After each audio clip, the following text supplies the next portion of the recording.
My message is a very difficult one. And about the most absurd thing that I could do is to think that in the time we have, I'm going to do justice to it. Cultures, barriers, presuppositions, philosophies, prejudices, beliefs, religions form vast chasms between the message of Christ and the mind of man. And what I'd like to do, ladies and gentlemen, you've got your outline in front of you, and I'm going to do the first thing Reverend Houston said is important for good communication. You will not be able to predict where I'm going in the light of that outline you have, because as time goes on, I will shrink my latter points in accordance with which the first one or two have been expanded. So follow it very carefully, and fortunately you'll be able to read the full manuscript when the compendium is issued. I would like to read for you just 2 or 3 verses from Acts chapter 17 and take as my blueprint the message of the Apostle Paul as delivered to the Athenian crowd, his famous Mars Hill address. Now, in Athens, Paul was beginning to speak, and it is important to know he was in that stage of his life where he was really a hunted man. He had been in Philippi, where he had been imprisoned. From Philippi, he went to Thessalonica, where he nearly created a riot. From Thessalonica, he went to Berea, where Timothy told him to please move on for a little while. They would try and settle the crowds down. And so Paul came to Athens, and he was waiting for his colleagues to join him. And he began this whole message with a heart that was really stirring up within him. Please look at verse 16 of Acts 17. While Paul was waiting for them in Athens, he was greatly distressed to see that the city was full of idols. Now here's an important verse. So he reasoned in the synagogue with the Jews and the God-fearing Greeks, as well as in the marketplace day by day with those who happened to be there. A group of Epicurean and Stoic philosophers began to dispute with him. Some of them asked, "What is this babbler trying to say?" Others remarked, "He seems to be advocating foreign gods." They said this because Paul was preaching the good news about Jesus and the resurrection. I remember when I was raised in India, many a time seeing this sight take place somewhere in the streets of the city of New Delhi. An English-speaking tourist is looking for directions, and he stops an average man on the street, and unknown to the tourist, the man in the street did not know a word of English, and so the English-speaking tourist goes on for 3 or 4 sentences looking for some information. And this confused, non-English-speaking Indian shrugs his shoulders and speaks out the only 2 words he knows in the English language, "No English." At most he will say, "No speak English." What do you think the tourist does? He shouts louder the second time, as if to assume that his volume was going to compensate for the person's illiteracy in the language. Just because I shout louder doesn't mean I am being heard more clearly. And I'm afraid very often in speaking to those of other religions and other cultures, our volume is being used as a substitute for true content and communicating that which needs to be understood. I would like to take basically 3 lessons that I learned from this great Pauline sermon. You need to realize, ladies and gentlemen, that Athens was called the eye of Greece, the mother of arts and eloquence. There were 4 people that had come out of there that had changed the world unalterably. One of the greatest philosophers who ever lived walked its streets. His name was Socrates. His best student was Plato. Plato's best student was Aristotle. Aristotle's best student was Alexander the Great. 4 tremendous personalities: Socrates, Plato, Aristotle, Alexander the Great. And then through the streets of Athens walks this man called Paul, who is now going to proclaim the news of Jesus Christ into these Athenian ears.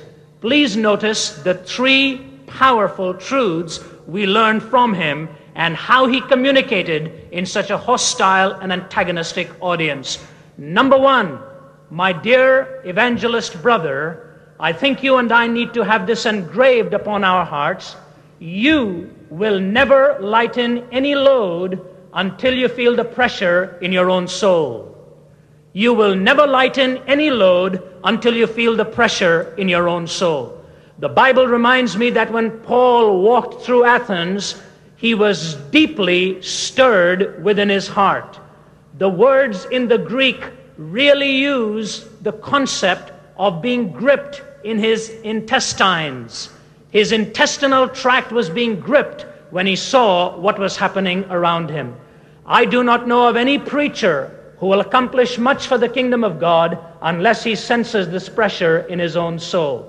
When you look at the words of Jeremiah the prophet, he cries out, "O my comforter in sorrow, my heart is faint within me.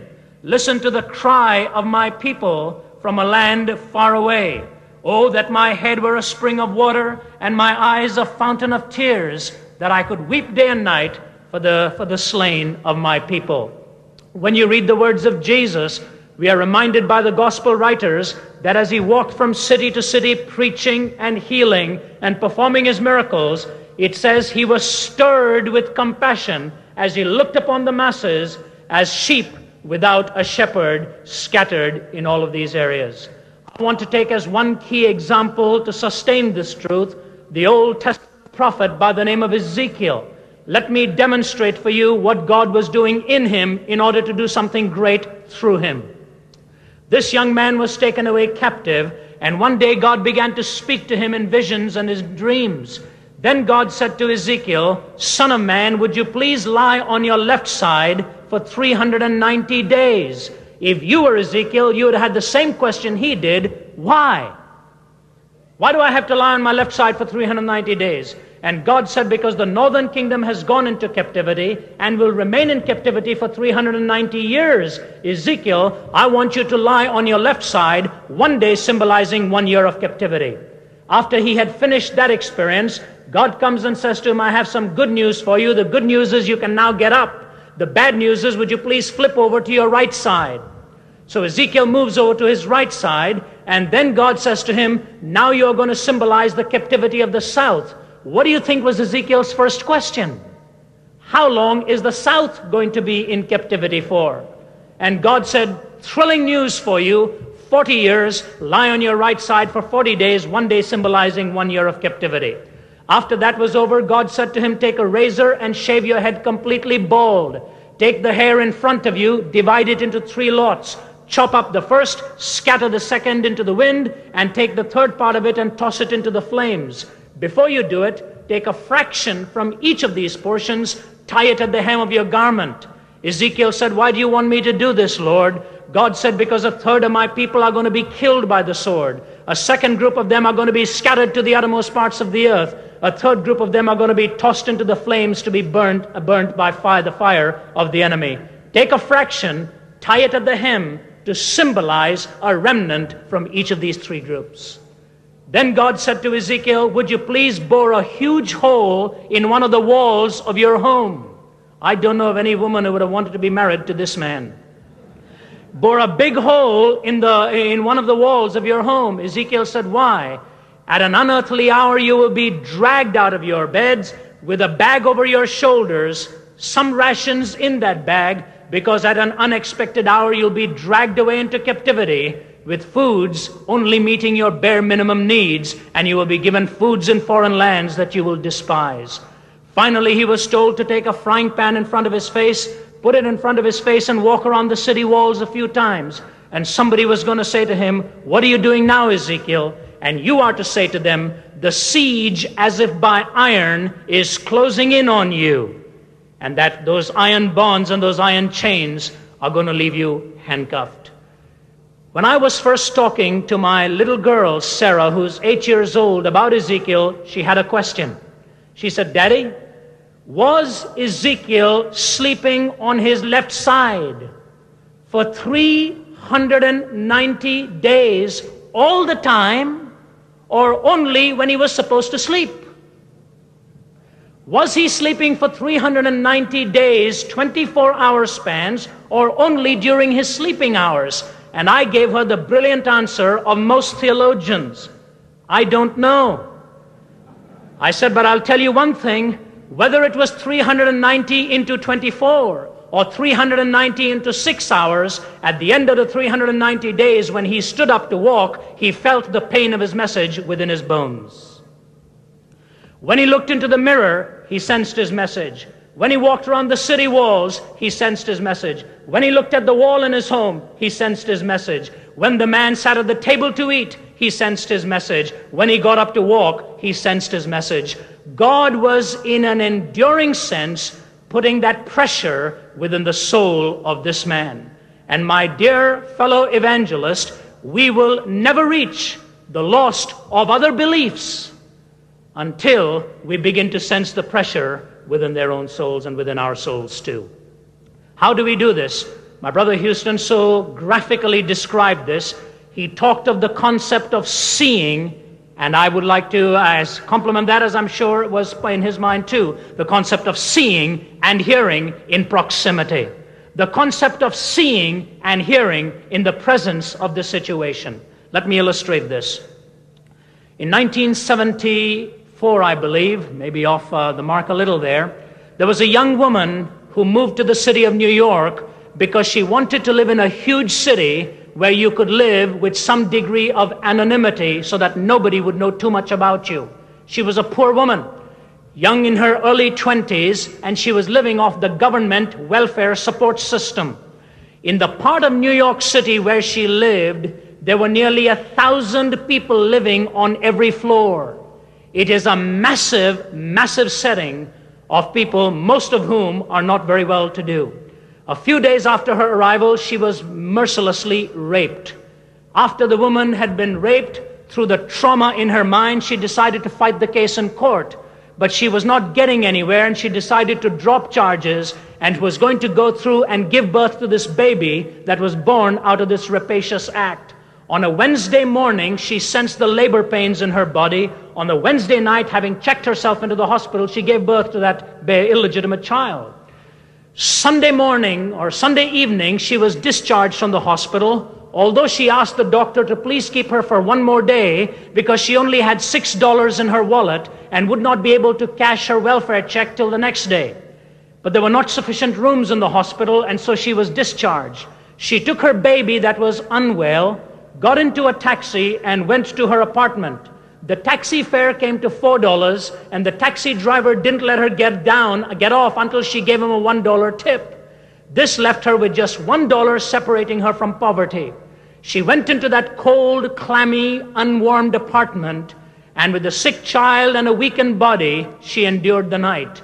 Next morning, she went to cash her welfare check, and she realized the baby was too sick to take out, so she left the baby lying on the floor. There wasn't a stick of furniture in the house. She left the baby lying on the floor, and when she came back, I'm sure some of you have read this, to her shock and horror, it even caused New Yorkers, who are basically immune to most kinds of shock, it even caused New Yorkers to be stunned and wonder how, in one of the commercial capitals of the world, somebody could be so desperately in need.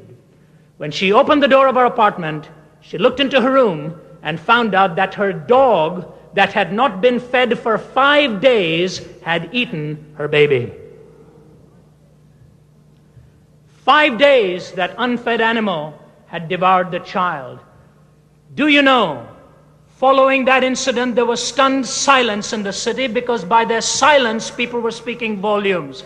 Finally, the silence was broken in words when one of the men in government there said this: how can so much go wrong in one life with nobody be alerted enough to know something is wrong? How can so much go wrong with nobody be alert enough to the fact to know that something is wrong?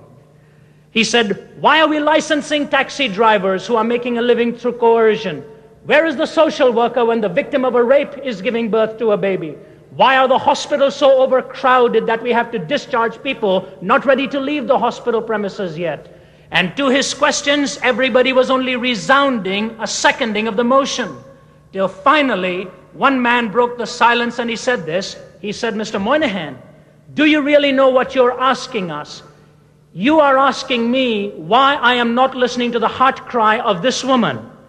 I want you to know something, sir. I have enough of a struggle in my life coping up with my own heartaches. I don't even have sufficient time to hear the heartaches of my immediate and remote families. Mr. Moynihan, if I had to listen to the heart cry of every citizen in the city of New York, you may as well ask me to listen to the sound of every blade of grass growing and the heartbeat of every squirrel. The noise would be deafening on the other side of silence. You may as well ask me to listen to the sound of every blade of grass growing. He was quoting a well-known poet. You may as well ask me to listen to the sound of every blade of grass growing and the heartbeat of every squirrel. The noise would be deafening on the other side of silence. From here, my wife and I will be going to India, the land of my birth, land of my heritage, the land to which I owe so much. And there are times where I have walked through the streets of Calcutta, through the streets of Delhi, and I see so much want, and I have so much comfort. And yet I have to keep reminding myself that the symbolic want in their material possessions is only a small speck of the massive blob of need in their spiritual dilemma. You and I need to feel that pressure in our souls. That's the first thing I learned from Paul's address at Athens. Secondly, and very importantly, ladies and gentlemen, Paul realizes and communicates this to them as he does to you and me. A rigorous religion can be conceived and nurtured in ignorance. A rigorous religion can be conceived and nurtured in ignorance. Man is incurably religious. We all know that. He paints pictures, builds buildings, carves out statues, writes poems, preaches his messages, pronounces prayers before solemn occasions and so on. And no matter where you go in this world, you see religion. As a matter of fact, Dr. E. Stanley Jones made a very astute comment, having spent most of his life in India. He said this: in the western part of the world, people are asking if there is a God. In the eastern part of the world, the question people are asking is which God to believe in. In the western world, if there is a God. In the eastern world, which part to believe in.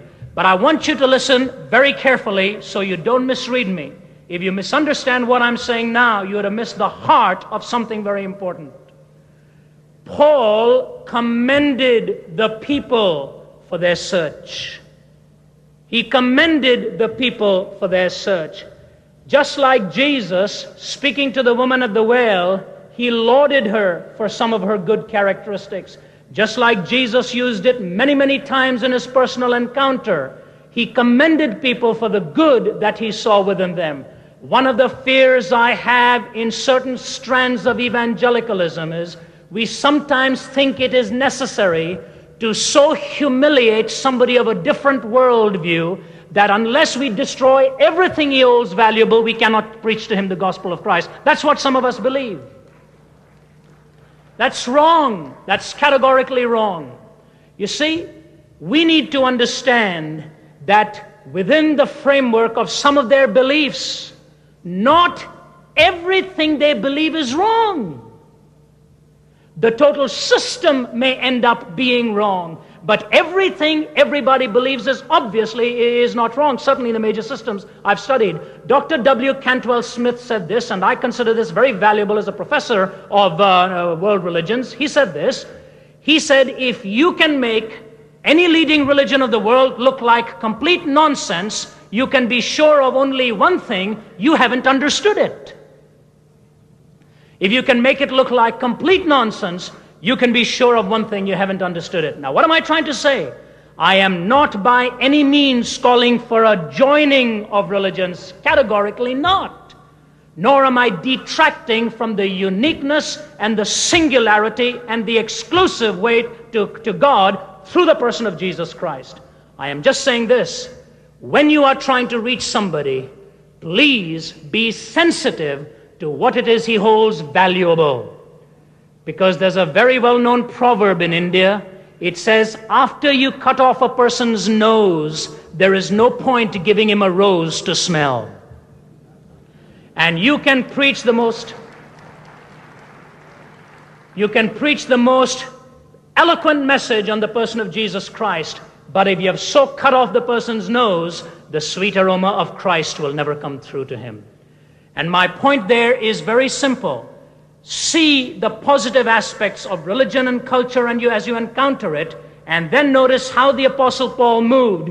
In lauding their initial search, he does a classic step in evangelism. He quotes from their own writers. As one of your writers have said, what does that do? It forces the man to open up within his own assumptions. When you quote what I have said, when you bring to my mind what I believe and you ask me questions about it, you are forcing me to open up within my own assumptions. And then I realize I had better get my belief in order. Let me give you the two perspectives of how diverse and how powerful illustrations can be within cultural frameworks in order to open people up within their own assumptions. I'm racing through this, so please bear with me here. This illustration comes out of India. It is a parable, which is so powerful a way of communicating truth. In that particular illustration, the story is told of a young man in one village in love with a girl in another village. He was a good man, she was an evil woman.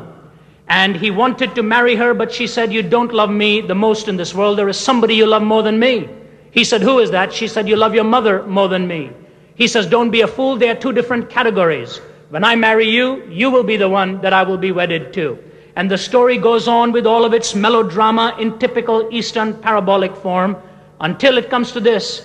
He says to her, what can I do to prove to you you are the number one person in my life? She says, go and kill your mother, take her heart in your hand, and bring it to me as a trophy of my victory.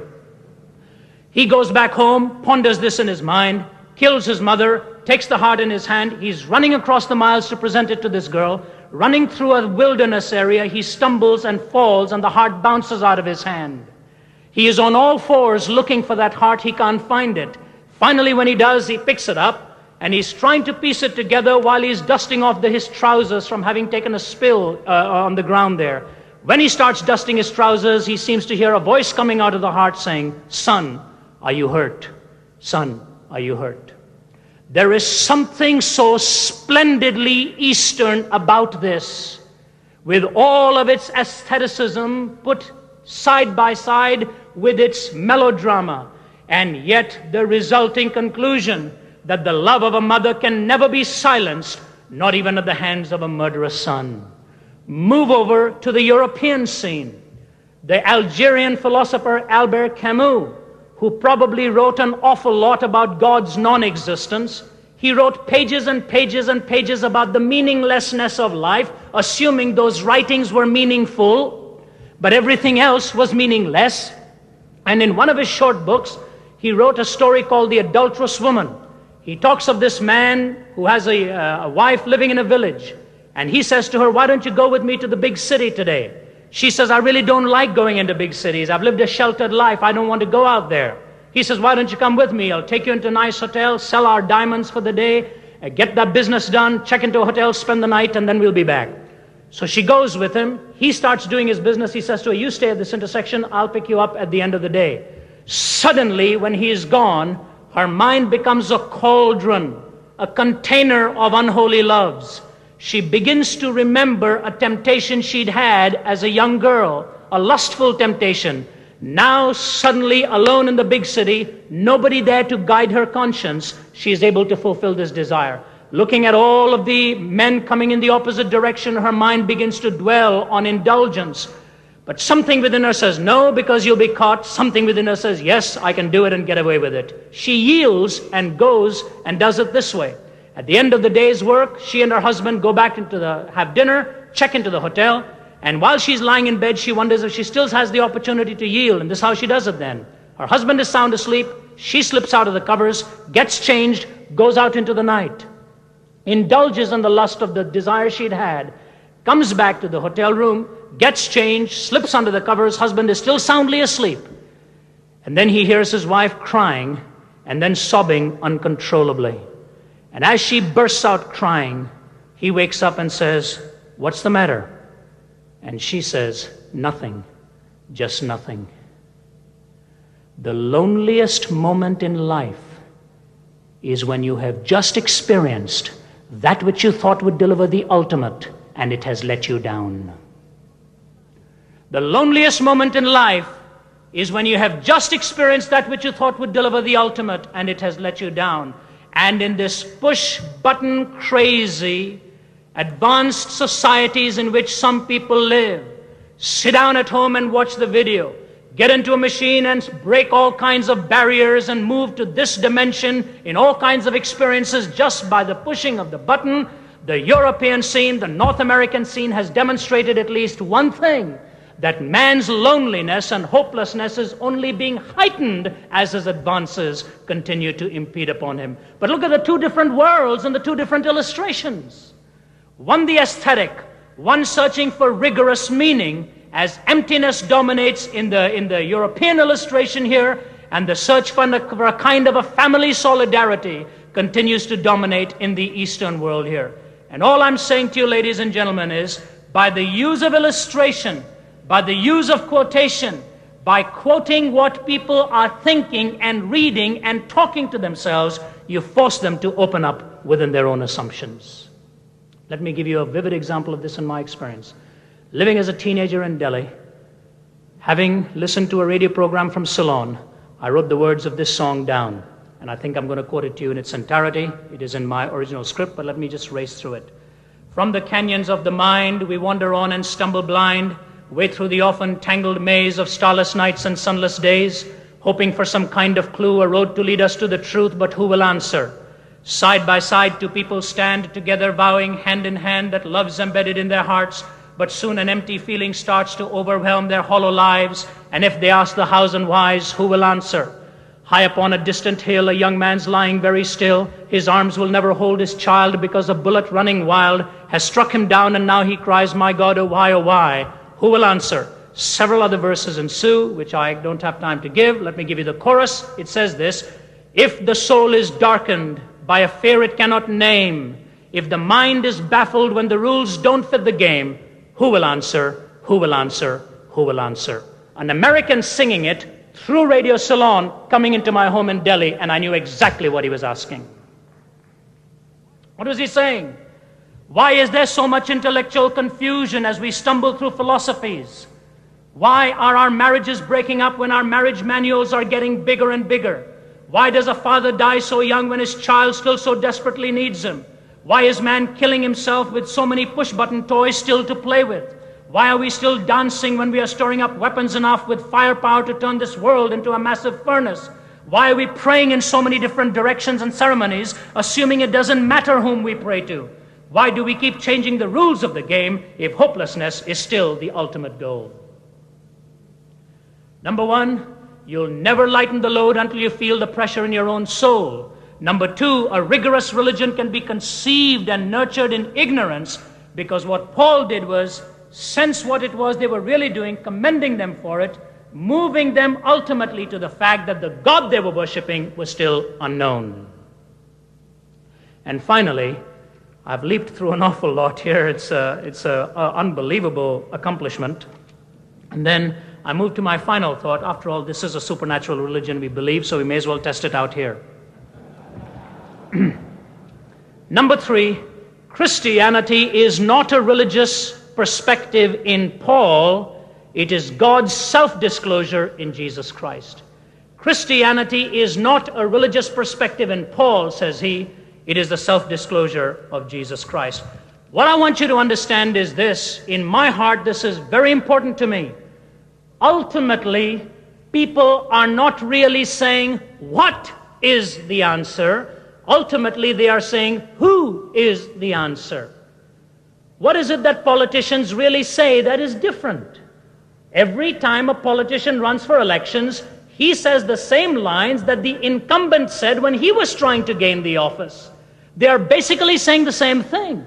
What it is the people are doing, the people are not really listening to what they're saying. Maybe they're saying, this man will lead us to the promised land. They're looking not so much for the what, they're looking much more for the who. And my simple conclusion in studying Acts 17 is clear in the fact that what Paul is doing is taking them from where they are in the limited knowledge they have, bringing them ultimately to the point and saying, this God you're searching for, this unknown God amidst all of this darkness, I will tell you who he is. He is Jesus Christ, and I preach this Christ who died for your sins and rose again from the dead. The ultimate answer in the world of Aristotle, Socrates, Plato, Alexander the Great, and every person in this world, the ultimate answer to him is really the person of Jesus Christ.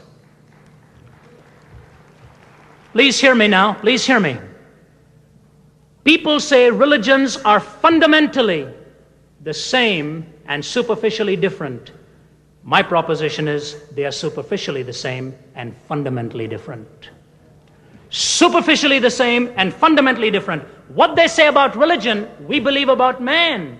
Superficially different, fundamentally the same. That's not true of religion. It's true of you and me, no matter what part of the world we come from. And two things always remain the same: the need of man and the power of God. And so what he really does is goes through his message, and ultimately he presents this. Please follow me now. I'll tie this together. As he presented this in the person of Jesus Christ, he described him in powerful words, captured by one great Scottish thinker. He says this: Jesus was the meekest and the lowliest of all men, but he was so austere that demons fled from him, but he was so meek that little children clung to his presence. Nobody was so half kind towards sinners as Jesus was. Nobody spoke more red-hot, scorching words about sin. He would not break a bruised reed, and his whole life was love. But on one occasion he asked the Pharisees how they expected to escape the condemnation of hell. He was a dreamer of dreams and seer of visions, but for sheer reality he was much more real than any of the self-styled realists of his time. He was a servant of all. He washed the disciples' feet, but when he walked through the temple area there, he sent the money changers scampering over one another because they'd seen the fury in his eyes. He saved others. Himself he did not save at the last. Nowhere in history is there such a blending of opposites in one person. Let me just close with this illustration. David Livingstone was born in Blantyre, Scotland in 1813. When he was a young boy, he prayed marvelous prayers: send me anywhere, only go with me. Lay any burden on me, only sustain me. Sever any ties but the ties that bind me to your heart. And through it all, God said to him, Lo, I'm with you always, even unto the end of the age. He went into Africa and sent his wife and family back home because of the rugged conditions. The next time he saw his wife was after 5 years. But when his wife saw him, he had walked into the branch of a tree, blinding one eye. A lion had attacked him and torn his shoulder apart. He walked with an awkward walk. But after he went back to Africa with his family, it was not long after his wife set foot on African soil again. As a matter of fact, the very day she set foot on African soil again, diseases began to plague her, till he had to bury her there. And then he prayed this prayer by her grave: My Jesus, my King, my life, my all, I again consecrate my life to thee.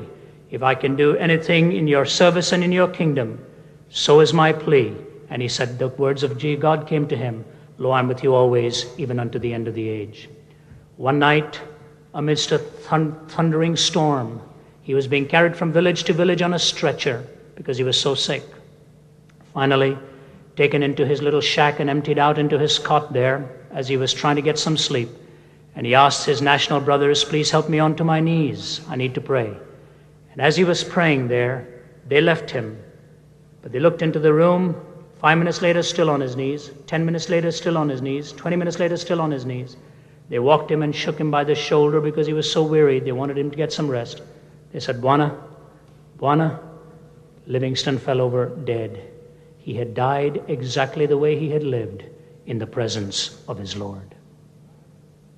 How did he do it?